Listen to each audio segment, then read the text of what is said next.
Hello, good morning, everyone. Let's begin this hearing number 17, Human Rights of Persons Who Participate in Medical Missions. I'd like to extend a warm welcome to the petitioners, civil society, Javier Larrondo, Chairman of Prisoner Defenders International. I also happy to be here with Commissioner Estuardo Ralón. He is the rapporteur for Cuba, for people deprived of liberty. Commissioner Gloria de Mes, also rapporteur for Afro-descendant and seniors. Tania Renaud Passis, who is our executive secretary. Javier Palumbo, rapporteur for economic, social, and cultural and environmental rights. I'm Jose Luis Caballero, commissioner and rapporteur for people who are defenders of human rights and for children and adolescents. Before we begin this hearing, I'd like to remind you, or all of us should remember, that we are celebrating 65 years of a commitment to defending and promoting human rights, thanks to the interest and the common pact by the states and societies to give life to the American Convention and the Democratic Charter. Since 1959, hundreds of people, hundreds of professionals have been working with us in this institution, and thousands of individuals, groups, and peoples have turned to the Inter-American Commission for Human Rights looking for protection, justice, and reparation. So we celebrate these 65 years of history with over 100 in-loco visits, with their corresponding reports, over 1,000 precautionary measures granted, over 750 reports on the merits, 220 friendly settlements, and 377 cases that have been sent to the Inter-American Court. And throughout all of this, we've kept our focus on victims. They are the focus of our work, and they are our priority. To make sure that we have an inclusive hearing today, we ask all participants to begin their presentations by first stating their name, their position, and what organization or institution they are representing.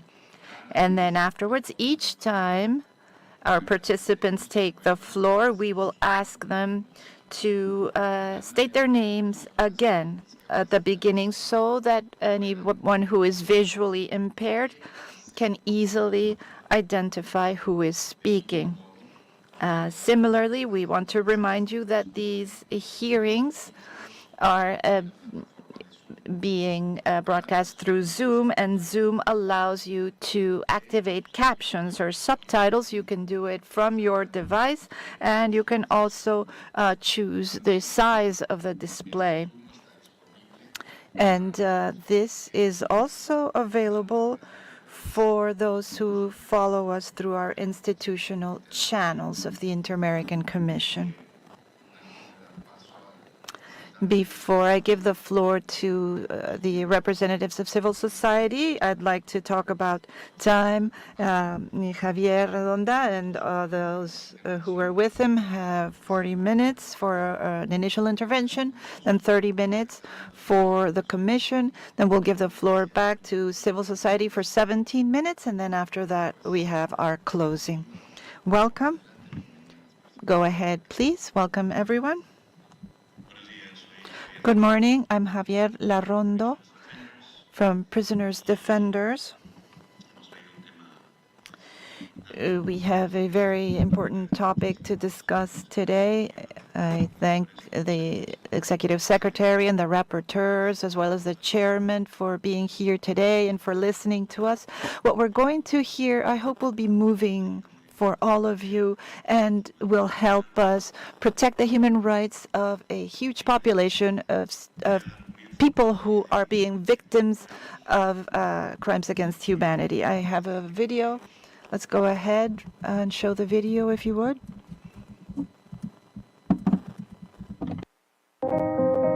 Basta ya de represión para el pueblo cubano. Basta ya de que...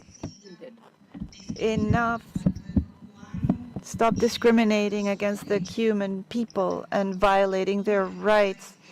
Cuba is a beautiful country. It is very beautiful. I'm dying to go there, and I can't. That's enough. I knew that defecting from the mission or not returning to Cuba would lead to punishment. In this case, not being able to come back for 8 years. I've been separated from my children now for 6 years. Children change. Children miss you. And even if I can't return to my homeland for 8 years, that is the price I have to pay for freedom and for the freedom of my daughters. Every effort that I make for them is not in vain. In my room, 5 people were sleeping in a bunk bed. Then the room got wet. It was a mess. It rains a lot. It's in that place. It was raining all year round. And every time it rained, the nurses and other personnel got soaking wet. And there was insecurity because the windows were broken. For the Cuban government, it's the numbers, just the bank accounts. If something happened to you, fine, we'll give condolences to your family and we'll send someone else in your place. It's just a way to make money. The Cuban regime, through its embassy in Bogota, is threatening doctors from the island who are stranded in Colombia, asking them not to help their colleagues who fled the official mission in Venezuela. They were part of the Más Médicos program, and they were separated from it. They say that out of them, 9,000 of them fled. It is proven, in the entire world has evidence of that. It is a regime of slavery. You come in and you don't have the equipment to do the endoscopies that you're supposed to do, but you still have to submit a report of the endoscopy because they know that's going to be their income. They force us to make false hospital admissions with the aim of increasing their statistics, their fake statistics. I had to do everything: lying, falsifying statistics, throwing away medications, getting involved in politics, political work with government that we don't even want to do, but we had to. They told us to do political work to convince the entire population that they were going to receive medical treatment, that they were going to receive their medication for free as long as they supported the government and voted for the government. One of the premises of the Cuban collaborators in Venezuela was that if there was instability in the Venezuelan government, we, the collaborator, had to take up arms to help the Venezuelan government. And really, if you have to take up arms, then you have to take up arms. There's no choice. When you make the decision, you have to think about it and say, I'm going to do it because I think this is how I think, and the consequences will be difficult. You know, you'll be separated from your children. There will be retaliations against those who stay. They blackmail you using the weakest parts of your family. And in the end, you know that you will not be able to go back to Cuba for 8 years. 8 years. And if you have family in Cuba, you can have your family. And if hopefully it won't happen, but if something bad happens to your family, you can't come back. It's unfair. It's unfair. But your family is the most important thing that you have, and you have the evaluation. And if I report you as a defector, when I make the report, for 8 years you can't go back to Cuba. That much is clear. In the early 60s, while on tour, there was a threat of losing their nationality. She did not. She was upset that she was not allowed to attend her mother's funeral.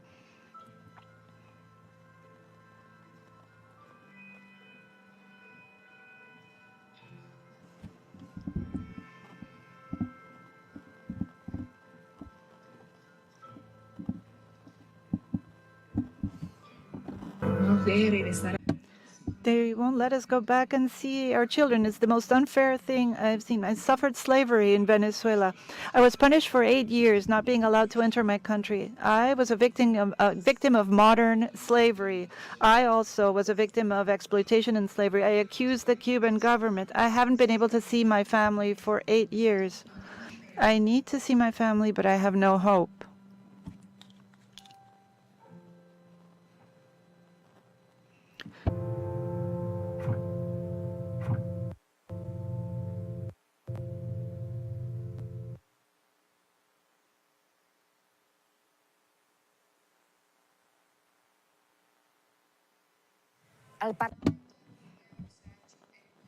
The European Parliament has supported the reports from the United Nations, Human Rights Watch, Prisoner Defenders, and the Inter-American Commission on Human Rights regarding the situation of forced labor being experienced by Cuban doctors and professionals abroad in the so-called missions.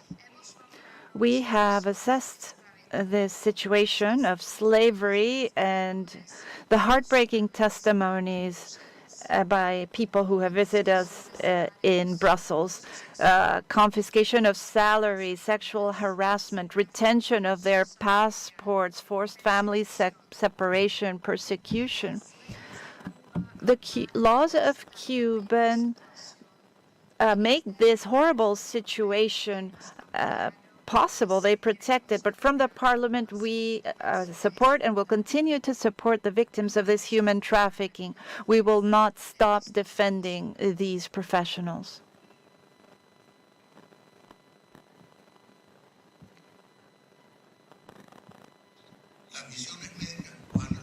The Cuban medical missions should be just a healthcare activity, but it's actually forced labor for tens of thousands of Cuban professionals who are exploited with the aim of making money for the regime. Their salaries are retained by the Cuban government. From 70 to up to 90% of it, as is the case during the pandemic in Mexico, where the government of Mexico City paid $3,600 a month for each one of them, but the Cuban doctors only received $200 a month. Also, the most serious problem are the conditions that they live in, servitude and lack of rights. They are brought there under the yoke of the Cuban Penal Code, Article 176. According to this article, if a doctor leaves their job or does not immediately go back to Cuba, there's a punishment, 8 years in prison, or if the person is outside of Cuba, that person is not allowed back in Cuba for 8 years. And officially, that person is called a defector or deserter. This is the term that is used by the consular service. And they leave their children as orphans, separated from their mother or father. And this has been expressly denounced in the Committee of the Rights of Children in its periodic review of Cuba in 2022. For their part, the United Nations rapporteurs on slavery and trafficking in persons have both issued an accusatory letter in 2019 and now in November of 2023.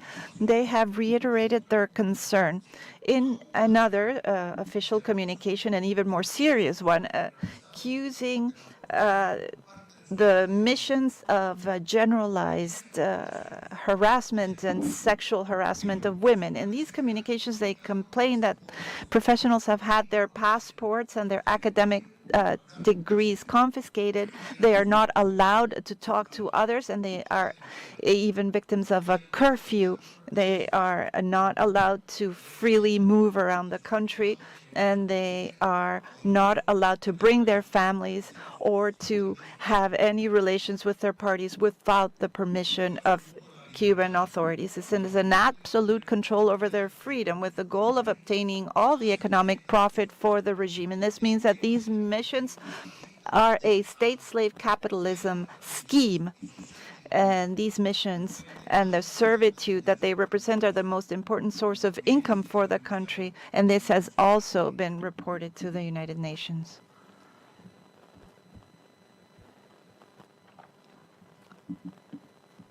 I am Javier Nart. I am a member of the European Parliament, and I'm the Vice President of the Delegation for Central America, which, among other countries, includes Cuba. These medical missions to Cuba, the Cuban government presents them as a contribution and support to countries that have extreme need. But all of this is nothing but a lie. It is actually an enormous business by the Cuban government, which does this by keeping the benefits of the work, the profit of the work of these professionals in different countries around the world. First of all, the presence of the professionals as part of these missions is not exactly voluntary. There is pressure that the doctors are subjected to because most of the salary that they receive from the countries that they go to goes directly to the Cuban government. And these sums can be between 60, 80, 85, and even 90% of the salary. They're not allowed to start friendships or romantic relations with anybody in the country unless this is previously of the knowledge of and approved of by Cuban intelligence, which is always present in these medical missions. Secondly, for the same reason, they live in a group housing so that they can't spread throughout the country or have free access to what they want. So they go from work to their residence and they're under surveillance all the time. In addition, these people are not able to conclude the mission when they want. They have to stay until the end. And if they do not return to Cuba or if they interrupt their mission, they will be victims of an 8-year penalty. And the penalty is imprisonment, or they will be banned from returning to Cuba, which means that they will be unable to see their children who become hostages of the state. And this is a way also to make sure that these professionals return to the island. Otherwise, they lose any ability to see their family for 8 years. Also, in addition, these doctors have a fundamental problem. Their degree, their professional degree, they can't show it to anyone because they don't have it. The government has it as well as their passport. So they have two direct links to the island. One, the family, and two, their documents. So even if they're highly qualified professionals, even a surgeon, they can't work ever, even as doctors, because they don't have their documentation and the Cuban government will not provide it. So this means that there's an income of between 7 and 10 billion euros that come into the island every year. Out of all this amount, which they justify saying that it is invested in health, I tell you, just go to the island and you'll see that they only invest out of what comes in through medical missions about 60 or 70 million dollars or euros per year. Consequently, we are looking at a situation of slavery, of servitude, and this has been condemned by the Delegation on the Rights of the Child of the UN, as well as by the European Parliament itself in two resolutions from 2021 and in another one of 2022 and 2023. And it has also been condemned by Human Rights Watch and Human Rights Foundation. We are talking about these institutions that are denouncing the situation of servitude of workers from the island of Cuba, where the state takes the result of their work. They suction it off. This is a shame and an embarrassment for the communist regime of Cuba.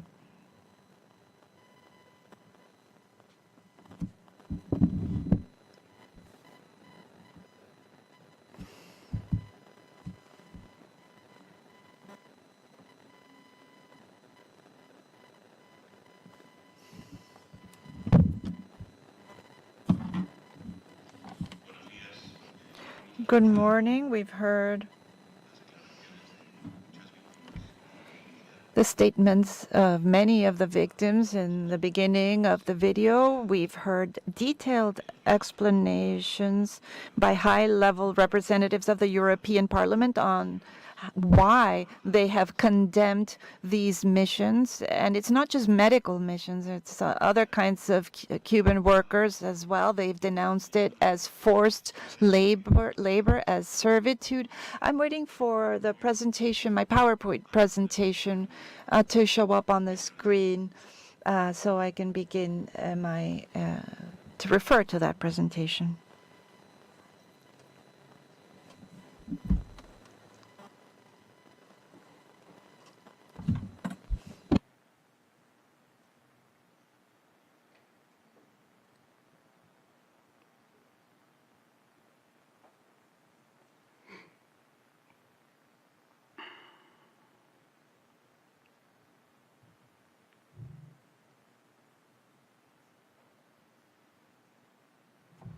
Estamos esperando la presentación.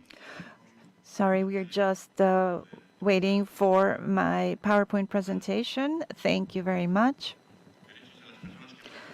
Human rights of persons who participate in medical missions.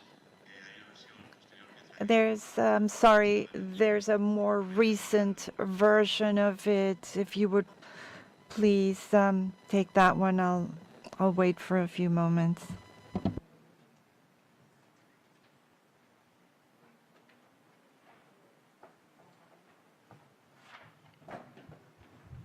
Lo que está nada más. While we wait, just wanted to let you know that we'll make up that time.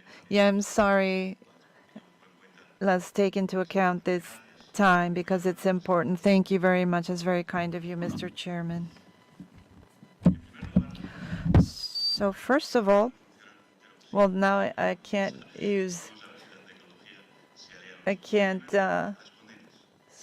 switch, but now, okay, let's see if we can do it now. First of all, condemnations of Cuba. In 2016, the British Medical Journal, or 2010, or 2016, echoed an article from a publication in Portugal.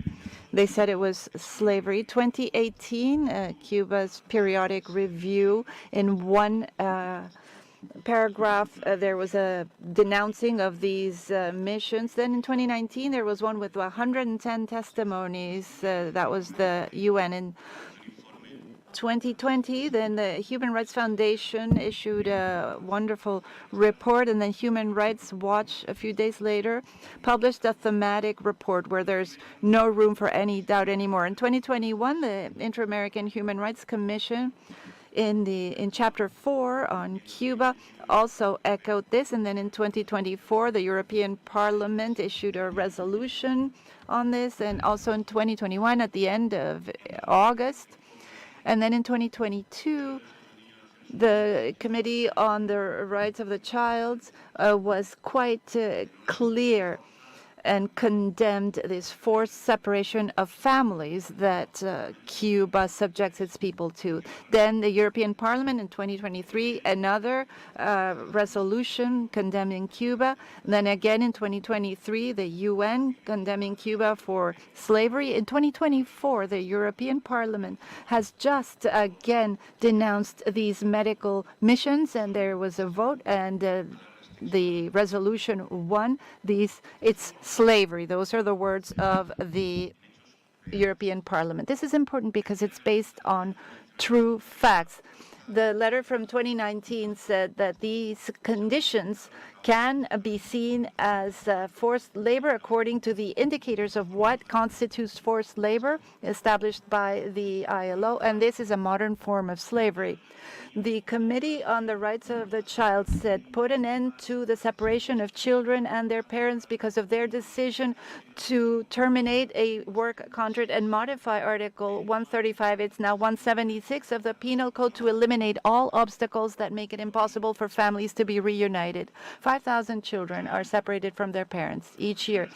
The professionals who abandon their service, according to the letter, are called traitors or defectors, and their entry into the country is restricted according to Article 24 of the migration law. These people are turned into undesirables, and they're therefore not allowed back into the country. Over 5,000 Cuban parents right now, by law, are not allowed to see their children for at least 8 years.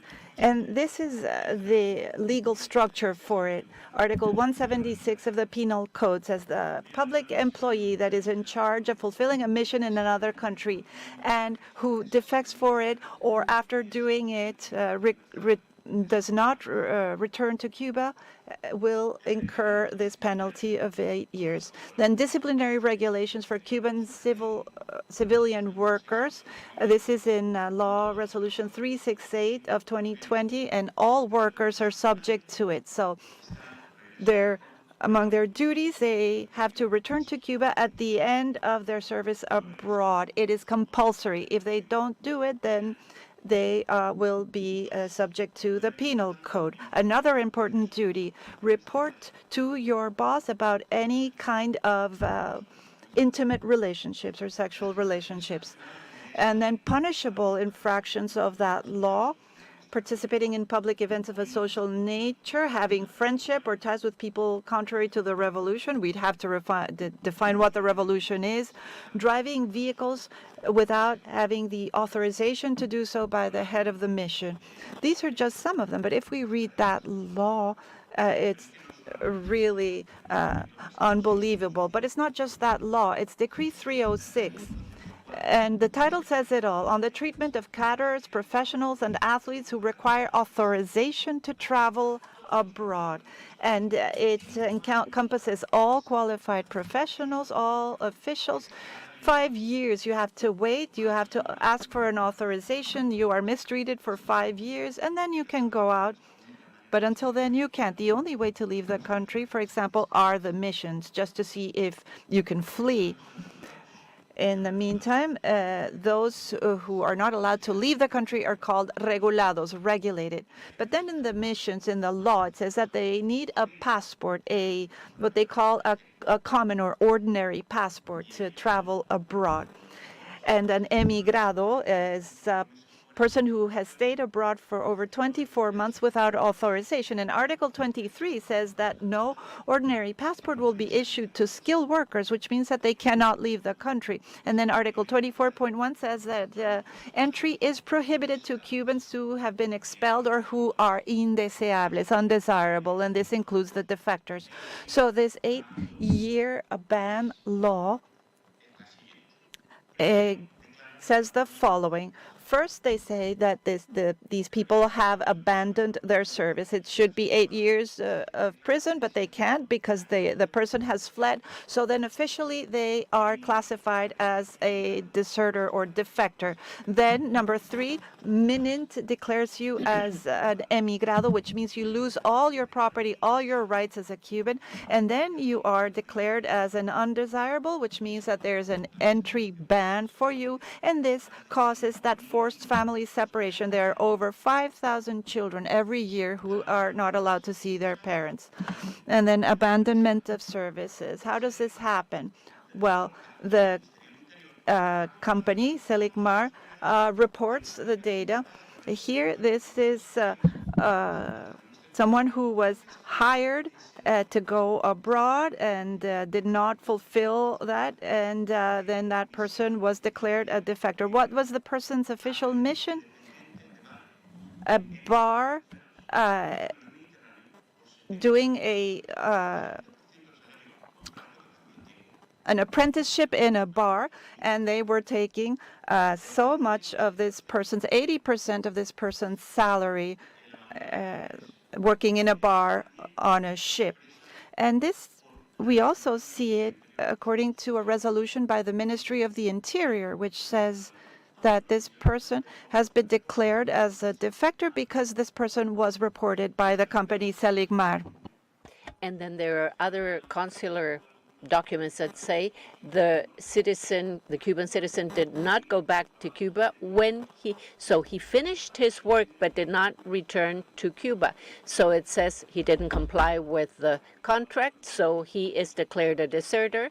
So that Cuban citizen who, because he's born in Cuba, that is declared deserter, then loses automatically his residency to Cuba, and he is denied entrance to Cuba for 8 years. This is an internal regulation of the Ministry of the Interior. But here on the right, we say this decision is irrevocable. Well, I have many consular documents that call these people deserters, undesirables, and they cannot go back to Cuba. And there are court cases that have had sentences in Europe. So here we have the official document as an emigrado. So they remove all his rights as a Cuban. But then a deserter is also an undesirable. So the same law does not allow them to go into it. So let's see which are the ages of the children that can never see their children again. From 1 to 5 years, 34.2%. From 5 to 9, 28.8% of the 5,000. And then from 10 to 14, 26% of those 5,000. And then 15 to 18, 11% of the 5,000. So even if one of them was there, it would be the same. My son. Not to be able to see him. Never again since he was 2 years old. Just if one of their children were there, I could kill. That is inhuman for you not to be able to see your children. This is happening under our noses. So 1,402 Cuban professionals have provided testimony. I was not a volunteer, 77, almost 78%. I was not given a contract, 68%. They kept my passport, 40%. I should not have friendly or romantic relationships with neighbors, 70% almost. There is no error. I was or still am forcibly separated from my minor, 40%. Just with 1,400, that's 40% of them. I suffered or saw colleagues suffer threats from Cuban officials, 75% or 76%. I was forced to falsify medical statistics, 60%. I suffered or saw colleagues suffer sexual harassment, 43%. There is no room for error here. I can give you thousands of testimony that will break your hearts. Salaries. Cuba always negotiates lucrative contracts with the workers it exports, sometimes charges the host country. In other countries, it charges a richer third country, such as Venezuela, Norway, Portugal, or Luxembourg, in what is called a tripartite collaboration, Guinea-Bissau. But Cuba always charges something, a lot of money. And of that, they give 13% for each 13% of each doctor. It is given is the median, and that's based on all these testimony. Here are the salaries. Paraguay, $88. These are real statistics. Pakistan, 109. Let's go to Qatar. That's 734 in Qatar. That's below the poverty line. And that's even they live in incredibly bad conditions. $11,000. This is capitalist slavery perpetrated in the most horrible fashion by the state. So we cannot continue allowing these 5,000 families to be separated from their children. So they invested $63.4 million. What is that compared to all those other millions? Where is that money going to? To repression. 170 diplomatic missions of all over the world, while their people are starving. Institutional slavery. This was happening in mais médicos in Brazil. All of this happened with the hand of the WHO, or PAHO. And in the first 2 years, Cuban doctors received $9.35, $400 a month, and PAHO paid $94.9 to Cuba. That's $4,000 per person. And this was audited, and this is in court at the moment. Thank you very much. I will now allow the people that are here to testify remotely. The first person is Leonel Rodriguez Alvarez. He is a specialist. He's a university professor. He does work as a university professor in medicine. He is an authority on this, but to get to where he is today, he'll tell you what he suffered. Please go ahead, Leonel. Good morning. As Mr. Larrondo says, I'm Dr. Rodriguez Alvarez, a university professor, and I specialize in internal medicine. I would like to thank Mr. Larrondo for Prisoners Defender International for allowing me this opportunity to express myself here, and to the Commission for listening to me.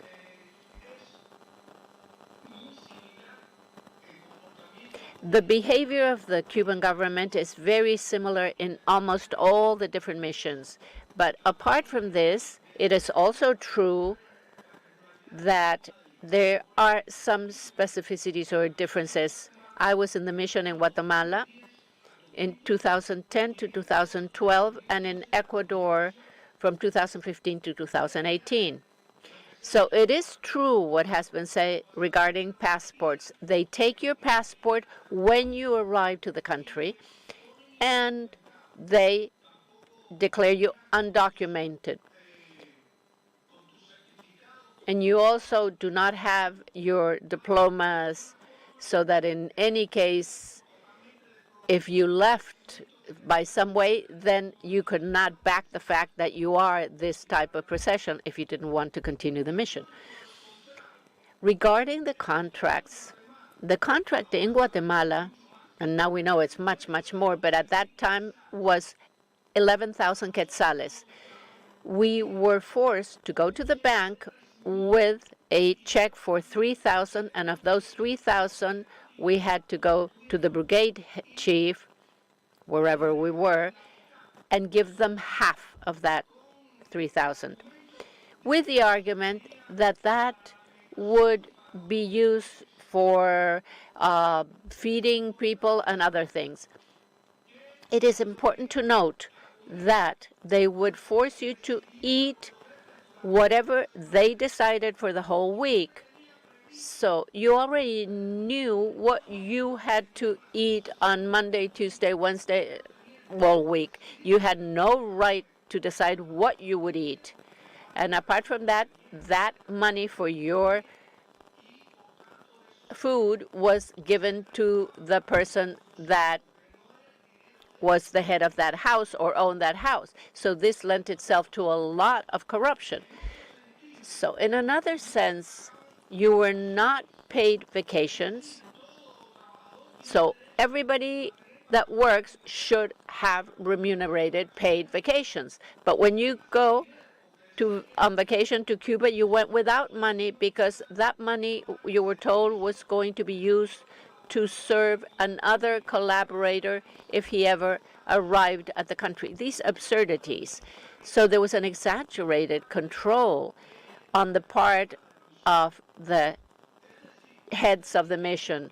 You had to inform or let them know who you were going to have some type of romantic relationship. And unless they decided you could not.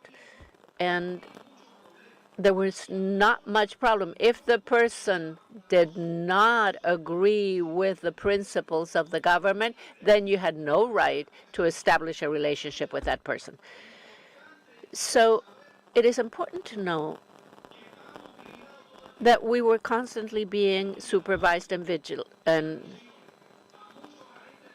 they introduce a lot of the security people, whether it's the chauffeur or the other people or even the other doctors or nurses. There's always someone looking at you or observing what you're doing so that you cannot do anything that they're not allowing you to do. So in Guatemala, there was a very unfortunate situation because they took some nurses for a course of 2 or 3 meses for anesthesiology, and they said these were specialist doctors in anesthesiology. That's a 4-year diploma, and they only had a 2 or 3 month course. So you can imagine the things that happened in the surgery rooms. So this created serious problems amongst the Guatemalan professionals and these nurses that had been taken there and said to be doctors in anesthesiology. So this is one of the things or type of things that happen frequently. The contract from government to government in El Salvador was $3,800, but the professional got $800. But because of a complaint from one of the Ecuadorian, this was in Ecuador, sorry, this was reduced to what a specialist made in Ecuador. But even then, they would give you those $800.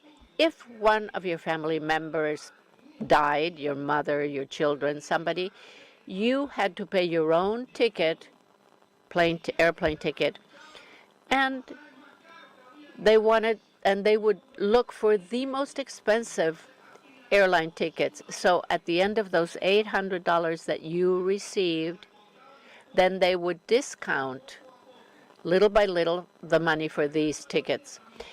So in the great majority of these missions, they force you to change statistics and falsify them. So you have to state that you have seen a greater number of patients than you really have, because then the government can demonstrate that you're being efficient, that the mission is efficient.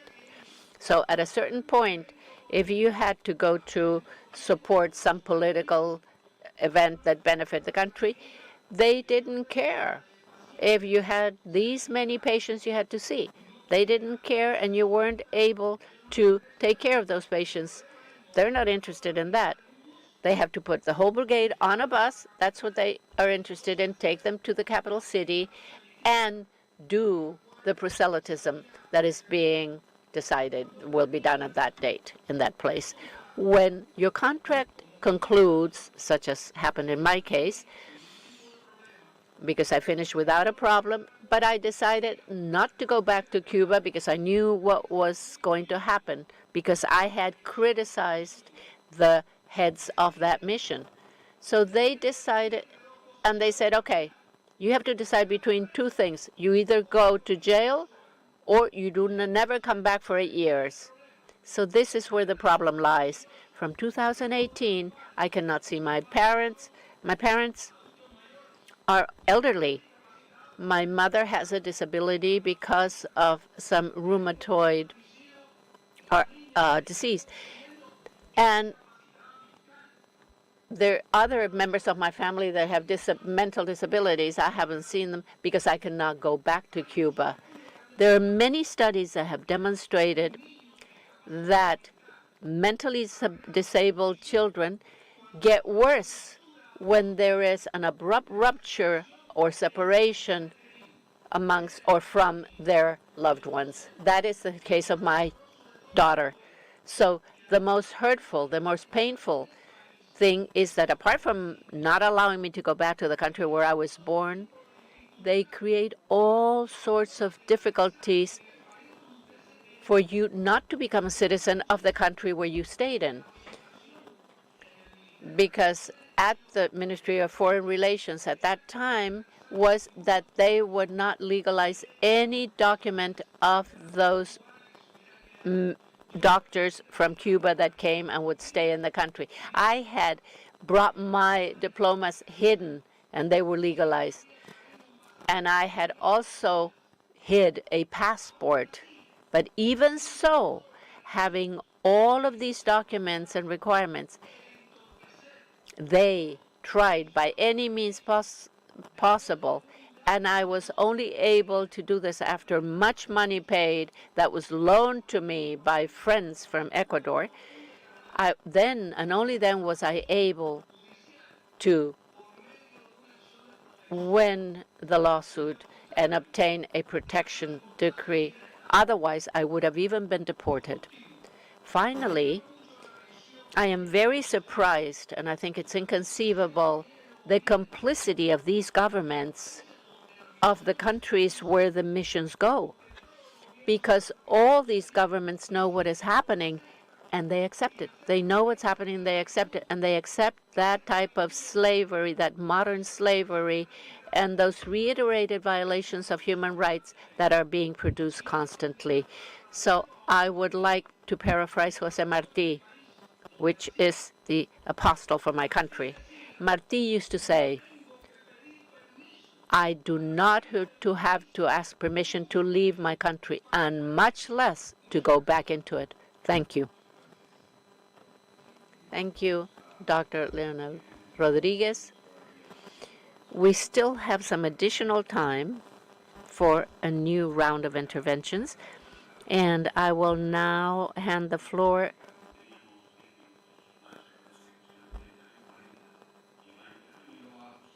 No, that was adjusted. In the 10 more minutes. So we began at 11:05.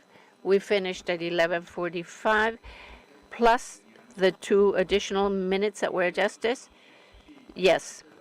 So when you say that, you were right, because it went to 30, but then it was adjusted.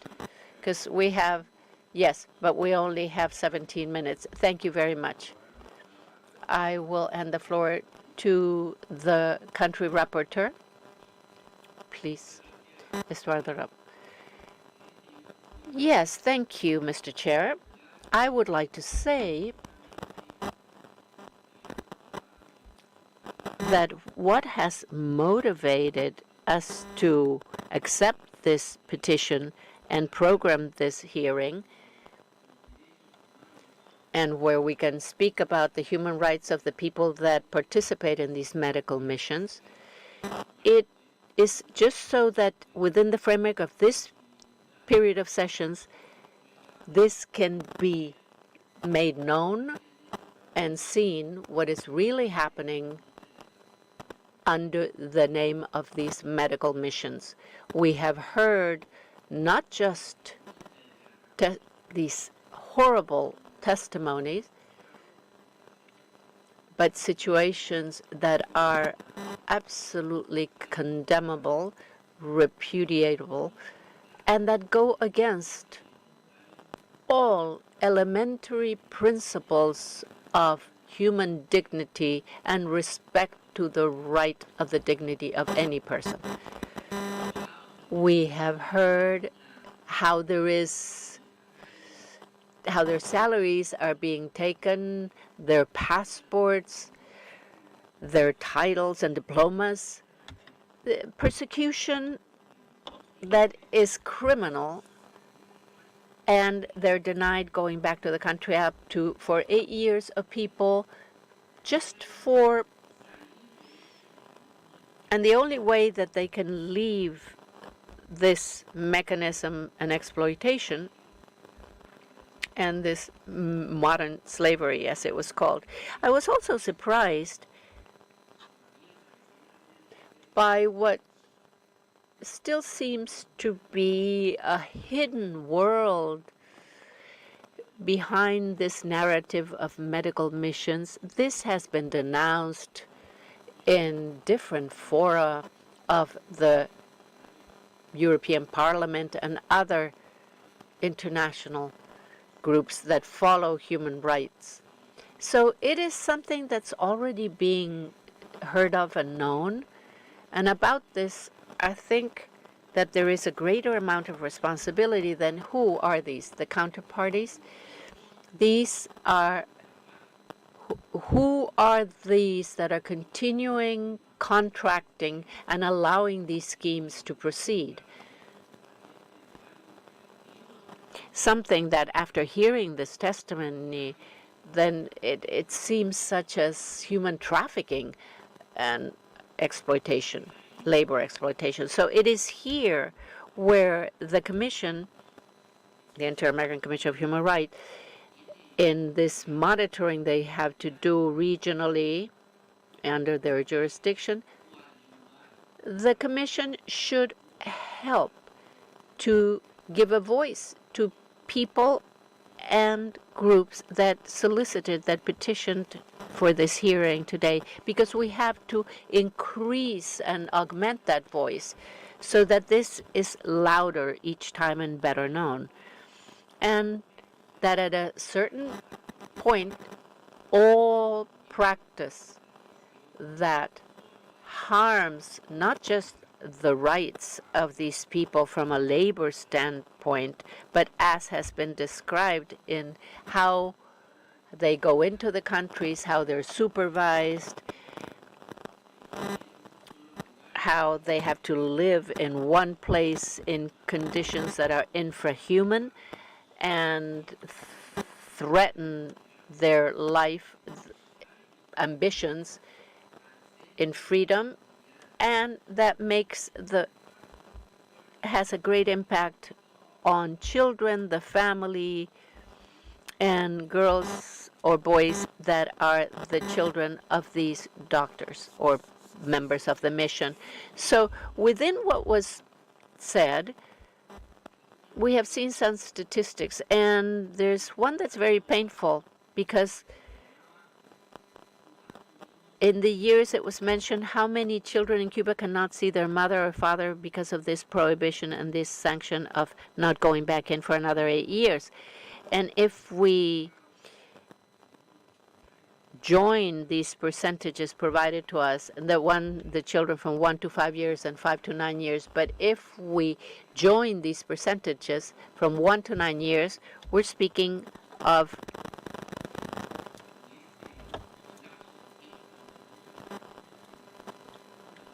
between 1 and 9 years, that becomes 63%.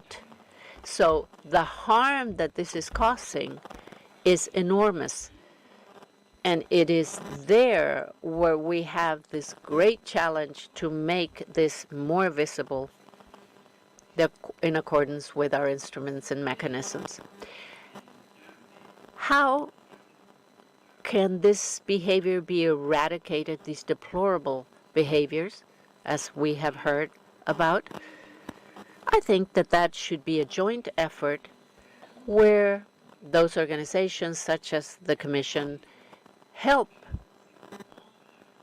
to make the truth come to light of what is happening. But there is also another effort of the international community that cannot pretend it does not see or hear what is happening, and it sees in its own fora and dynamic everything that is happening that's being provided by the different human rights groups, such as the Commission.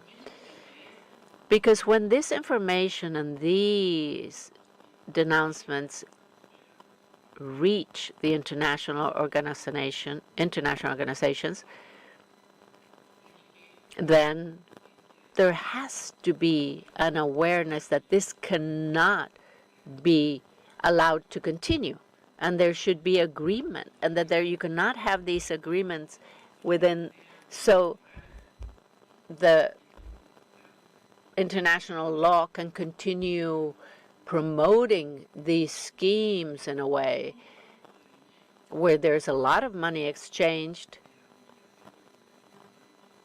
by infringing the human rights of those people that are working, and the consequences and impact that these families and people have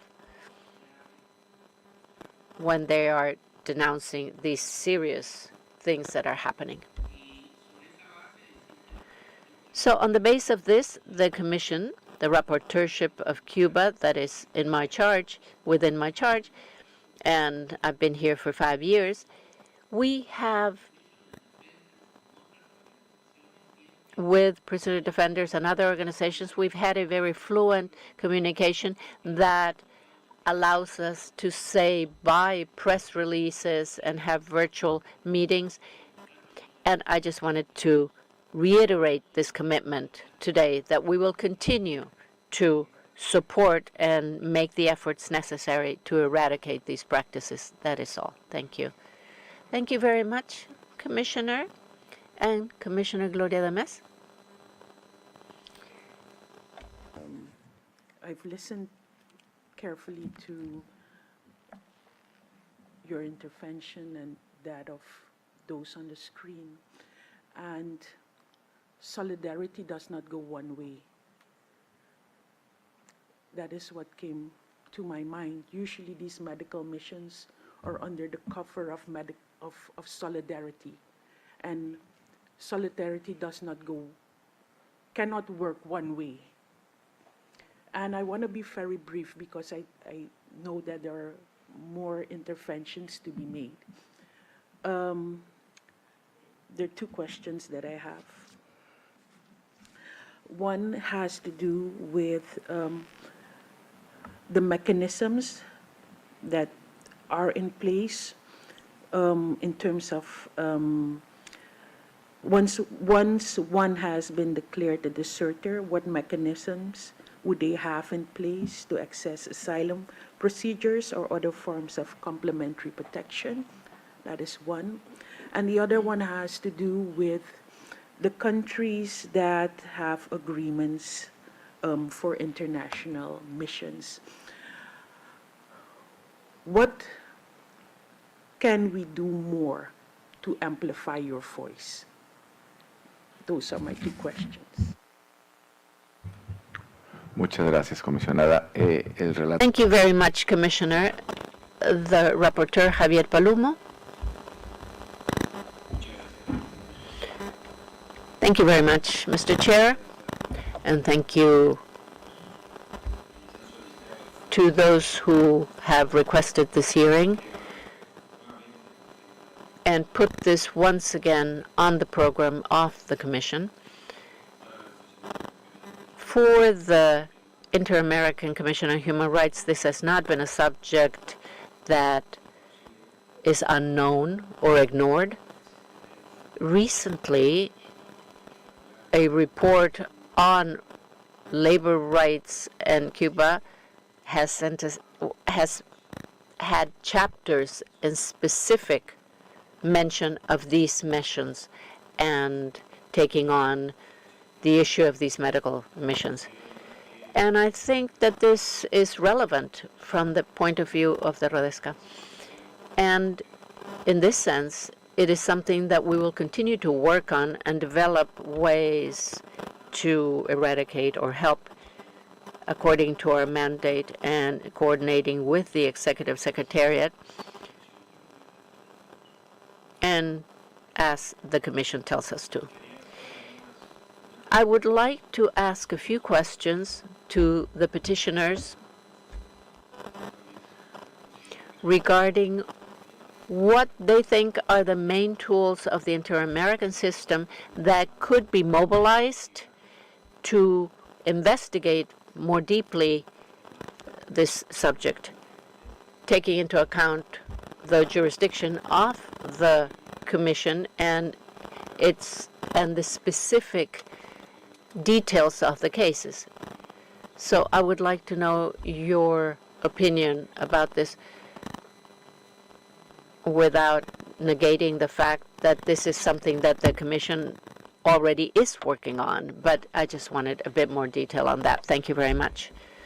So, Daniel Renal, thank you very much, Chair at the table and Second Vice President of the Inter-American Commission of Human Rights. I'd like to greet the people online and Mr. Larrondo especially, of course.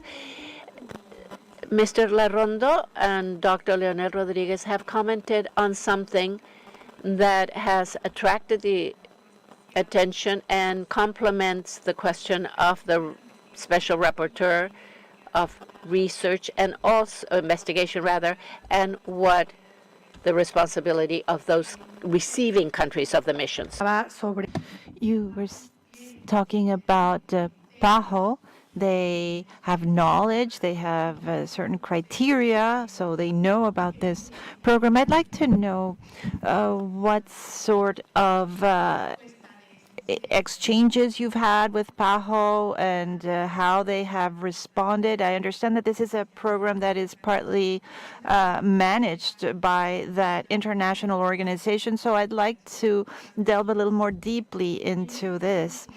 And along these same lines, regarding the responsibility of the countries that receive these doctors, you've shown us a list of all the states with whom the Cuban state has a financing or funding agreement for these medical missions. And I'd like to know what type of advocacy or prevention you've done and what these states are saying. And I'd like to know, of course, especially about those countries in the Americas, because they are part of our jurisdiction of the Commission, because, of course, they have responsibility. I understand the responsibility of the Cuban state regarding how they conduct these contracts and how they keep most of the profit. But I'd like to understand also what the responsibility is of these receiving states when they accept these working conditions that are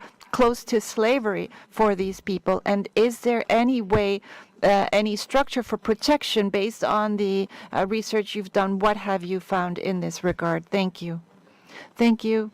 I will now make a comment very specific, and I am grateful that you've brought this up here at the Commission. I also want to thank Mr. Javier Larrondo for being here. Also, I'd like to thank Mr. Daniel Rodriguez or Leonel Rodriguez for his testimony.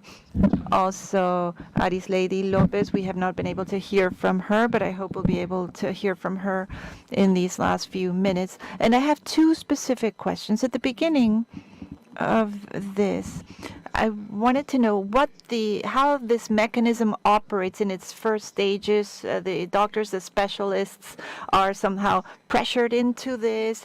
Is there any way that they can oppose this, that they can resist this in Cuba? Also, I wanted to know whether there has been any attempt to make sure that, or have there been challenges of these contracts in the receiving countries? There is, of course, the institutionality and their relations with Cuba, but is there any other channel, any way to activate any jurisdictional mechanism to help these people in these countries that have received them? Thank you very much. Those would be my questions. Now we have 17 minutes, additional minutes ahead of us for a second round. Thank you very much for your questions. I have taken note of them. And before I answer the questions, I will give the floor to Arislady Lopez Espinosa. She was a part of the mission to Mexico. She went to Venezuela a few times. She's very familiar with what is going on there, so she will talk to us now. Go ahead, please. Good morning, everyone.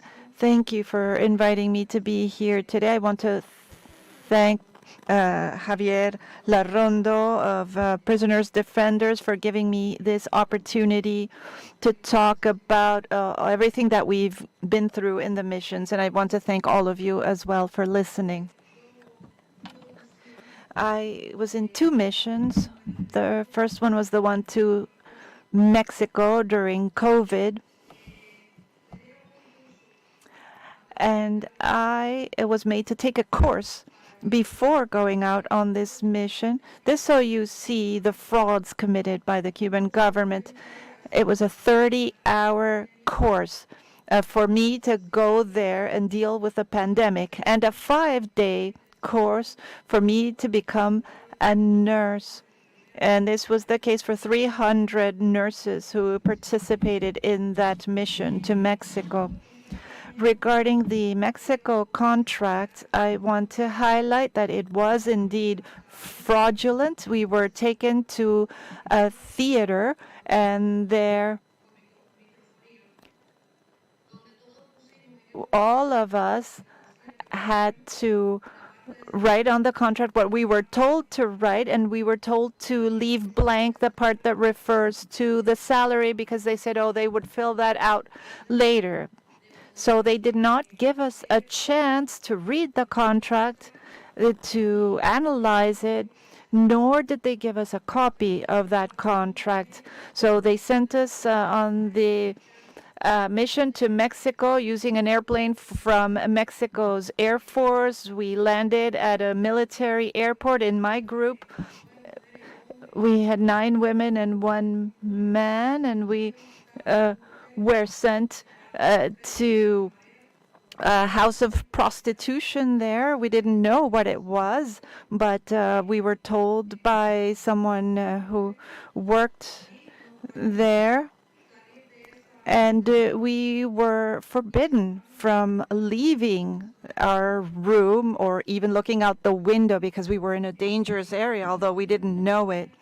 After we were there for 13 days, we were transported to the capital city, always in a hidden fashion using military transportation.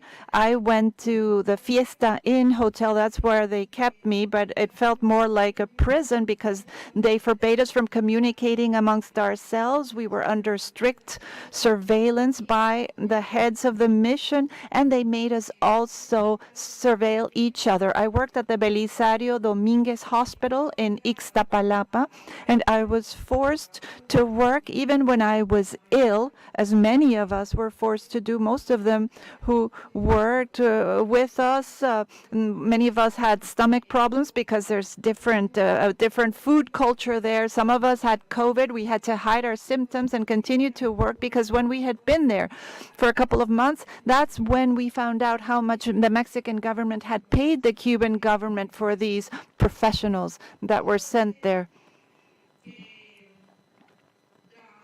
So I should say that we were working in a situation of fear because we were not in good conditions. We were not trained. We were new to that brigade. And the Cuban government sells this to the world as a team that knows about catastrophe and disaster, natural disaster preparedness, but most of us didn't know anything about this. We were facing down this pandemic with 30 hours of training, and most of the professionals were trained only in 5 days. We took an intensive course when in Cuba and in other countries too. That intensive course is for a year, should have a year or 2 years duration. So we were afraid to work with more advanced technology because our training in Cuba was done with obsolete technology such as the Sabina ventilators. And that's when we found out through a head of the mission that the Mexican government paid $16 million to Cuba for these human resources who were sent to Mexico. Well, we got $650 before we left Cuba, and we were even told how much we should spend per month or per day. We could spend $10 per day in the first month and $5 during the third month because our contract was for 3 to 6 months. I was an eyewitness because I was at the Mission Coordinating Center in December of 2020. So I saw that the Cuban government sent a brigade of military doctors to Mexico on that second occasion for the pandemic, and I was an eyewitness to the fact that the Cuban government sent a brigade of military physicians to Italy in April of 2020. I also participated in the Venezuela mission, and here again the contract was a fraud. Here I have a signed contract for 1,500,000 bolivares. When I got to Venezuela, the dollar was at 1,500,000 bolivares. I was sent to the state of Amazonas, a special municipality, and I was lucky enough to start earning 7 million. So that was equivalent to about $3 and change for a mission in the jungle with the Yanomami indigenous tribe, where we had subhuman living conditions. We treated patients with medications that had been expired since 2017. We had no proper food, no communication with our families. I ate white rice with lemon juice for months because I could not eat that fish from the river, and we had no other way to get food because the Cuban mission, according to them, had no way to send our food to the jungle. They had a way to send the doctors and the nurses, those of us were going to work there, but they had no way to feed us there in the jungle. So whatever you do within the medical mission is punishable if it's not what they tell us we have to do. I was there for a year. I was in the jungle for 3 months, and the rest of the time I was in another state. And then I was sent to the Miranda state, the Petare municipality. It's one of the world's most dangerous neighborhoods, and my life was in danger there. We were forced to provide false statistics. They didn't care whether the data we were providing were current or were they from patients from previous years. So what happened was that they told us we had to report 140 houses visited or 140 patients, and it didn't matter whether this was coming from other patients that had been treated who could by that point have died or have left the country. The only thing that mattered was to have those numbers because that meant profits for the Cuban government. They were forcing us. There's a law that the Cuban government has about social media. And so there was a monetary rearranging of the situation. They started to pay us at a rate of 24 pesos per dollar. But the inflation or this rearrangement meant that there was a devaluation. So there was a 246-fold devaluation. So now it's 300 pesos national currency. And collaborators were continuing to get only 24 pesos per dollar. We were forced to sign and to support in social media that family code that affects us as mothers, those of us who abandoned these medical missions. In my case, my daughter is one of 28% of children who are not allowed to see their parents. They're under forced separation. And they forced us to sign that family code when they declared us as traitors or deserters. We also lose our custody of our children. And that happened to me and to many other mothers who have not had a chance to say it. But on behalf of all the mothers who deserted the missions and who are going through this process, I want to say this.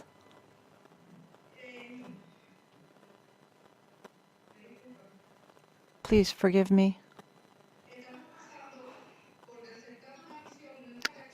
So you disagree with the mission and you don't want to be a slave of the Cuban dictatorship, and just for that reason we're being punished through Law 176.1. Many doctors are crossing borders.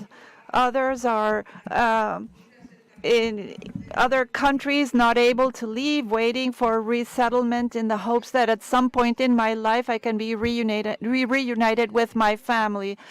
7 minutes is not enough to tell you about everything I've gone through in these missions and all the feelings I'm having. but I was forced to leave that mission. I was fortunate enough that I was not arrested by the National Guard, because apparently there's an agreement between the Cuban government as well with those countries that bring us in, that we get kidnapped. Aris Lady, forgive me. I'm sorry. We're almost out of time. We only have 5 minutes. Let's give 1 minute to Lázaro and Inarda. Thank you for your testimony. I'm so sorry to have to cut you off. Thank you, and I send you a hug. Thank you. Please have Lázaro come on the screen. We support you. We're with you. Lázaro, very briefly, just in 1 minute. I'm sorry, we don't have time. There's nothing we can do about it. Good afternoon. I'm Lázaro Félix Caterín Medero, member of the Medical Mission of Cuba in Venezuela. My profile in the mission was as administrator, in logistics, and I ratify and confirm what my colleagues in the mission have said.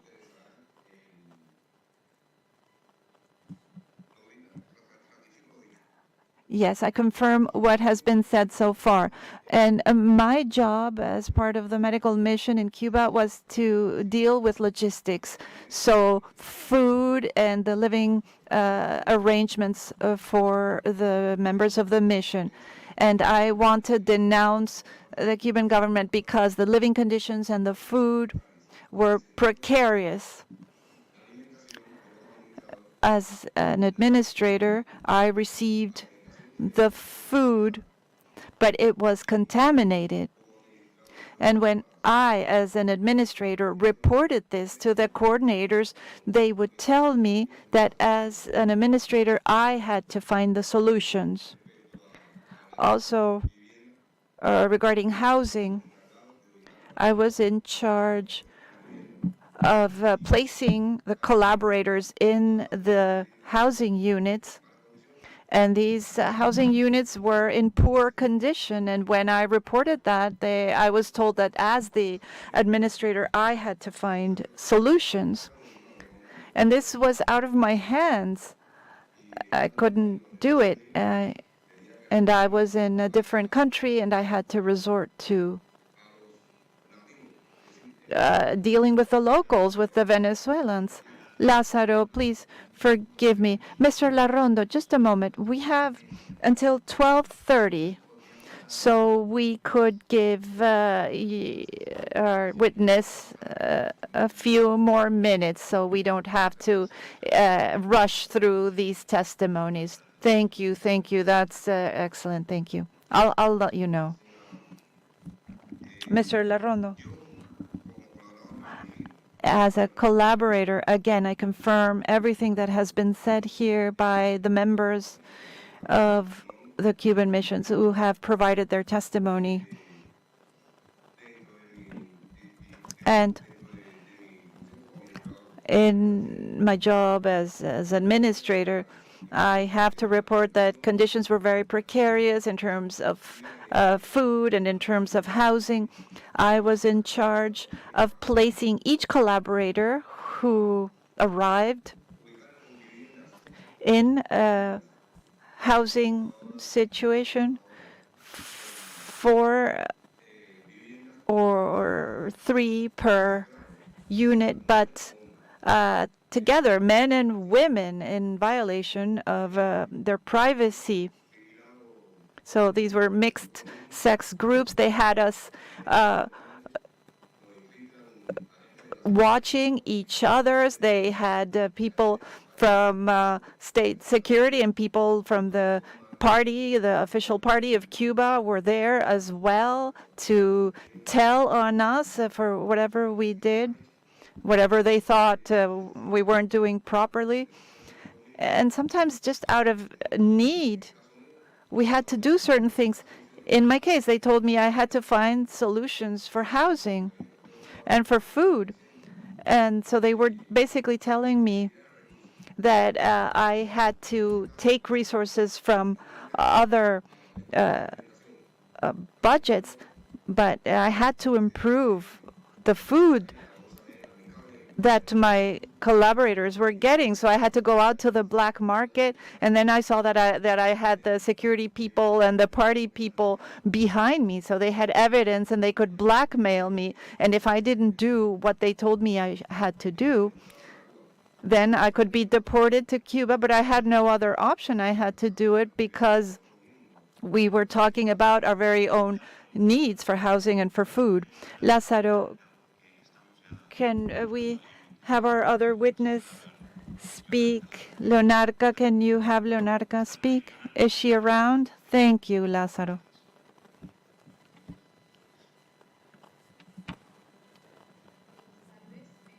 Good afternoon. I'm Leonarca Quevedo. I'm a licensed nurse, neonatology expert. I arrived in Venezuela in 2019, February 1st, 2019. I also confirm what has been said by my colleagues, and I thank all of you for inviting me to participate in this very important hearing. It is very, very important for us that we are here at this hearing, because this is a way that we can express ourselves and report on all that we've been through, and we've been victims of modern-day slavery, and this way we can report these medical missions. When I arrived in Venezuela on February 1st, 2019, I was sent to the most remote village there was in the state of Carabobo, where I was sent for my mission, and everything was precarious. When it rained, everything got wet in the unit. We had to have fuel for light. There was no electricity, not a lot of ventilation. It was intolerably hot, and I was suffering personally, I can say. And I was a victim also of sexual harassment from our Cuban head of mission. So I really went through a lot of very difficult things for that reason. Going on to another topic, my passport was taken from me in 2020. And these people, this head of mission, this Cuban head of mission, what he did was to take our passports to prevent us from deserting or from defecting, and to have a way to blackmail us as well, and to say very often if we didn't participate in politics, because I said very often, many times, I came here to provide health care, not for politics. But then they would force us to tweet and retweet whatever message they wanted. They simply forced us to do it. If you refused, then they reported you to the disciplinary commission, and then you would be punished. And it was all threats. If you don't this, I'll send you back to Cuba. If you don't do this, you'll be punished and sent back to Cuba. So conditions, as my colleague was saying, were very poor. We had to live with other people who were not related to us. The water was not potable. The food was terrible. So they didn't want us to have what they called excessive relations with locals. But we were there in the country trying to offer them a service, what they called those nationals. But if they saw us talking to them, we would get punished. And at 5 p.m., you had to be back in your living quarters. So as my colleague said, this is not enough time for us to tell you everything that we went through in those missions. It was terrible. Thank you very much, Leonarca. I send you a hug. We have 3 more minutes to wrap up. Well, I would like to answer the questions that have been asked very briefly. What mechanisms exist? Nothing in Cuba. This is ratified by the consular certificates. That decision is irrevocable. There's nothing that you can do to fight against this situation. So what can we do? Declare that all these people in Latin America are peoples in positions of high vulnerability and give them the right to resettle in those countries where they are going through a truly awful time in the hands of mafias. They have no passport. They don't have their degrees, their diplomas. How can we help investigate? Well, I have 1,400 testimonies. I have all the legislation, all the official documents, even the originals, consular certificates. So I will make myself available to you to provide anything you need so we can release these people. Now, what have I done regarding Pajo? I tried to talk to them, but they refused. One day I said, I had the original contract for Brazil. I have been able to get my hands on it. And I conveyed that information to a Spanish man who's a friend of mine at Pajo. And he said, oh, I will receive it. They don't want to receive it, but if we give them this. And finally, they received me just to know whether I had the contract or not. And when the conversation ended, that person said, oh, it's terrible what those Cubans are going through, poor people. But that person never again was willing to talk to me. I don't want to hurt that person or his family, so I will not say his name, even those who have been abusers. I just want to defend the victims. Do the states have a responsibility? Yes. These agreements are to such a degree that they say that they make it possible for Cuba to make sure that if a Cuban stops talking this, then they can never again work in private health services in that country. The agreement with Guatemala, you've got to read it. If a Cuban abandons their mission, they can never again work in the health sector in Guatemala. And that's for all the countries. So this authorizes for the law that prevails, even in their countries. The law that prevails is Cuban law in Italy as well. So these agreements list a whole series of fundamental violations. These are official. Nobody has said a word, and the countries have signed them.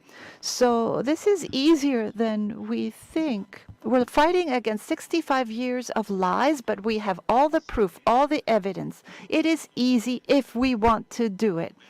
But this is like fried eggs with bacon. The hen is involved, but the bacon is there fried. So that's the situation here. And I'm asking the Commission to be the bacon, be there on the fire and defend those human rights. We can't defend human rights indirectly. We have to get into that pan here and feel that heat and help them. Those are vulnerable people, those who are in Cuba and those who leave. Let's help them find a place to resettle. Let's see them as a vulnerable group. Let's help them end that lay of 8 years. So that is my prayer to you from my heart. It's inhuman to take a mother's child, or to do what happened to Leonel, his daughter with disabilities. He hasn't been able to see it. I know, to see her daughter. I've heard her cry, Daddy, why won't you come home? It's horrible. We have to help them. Thank you. Mr. Larrondo. We now conclude this hearing. I want to thank you for all this information, and I want to especially thank those health specialists who so courageously and with so much resilience have been here to convey their testimonies to us. And I hope that you feel that you have our support. Thank you.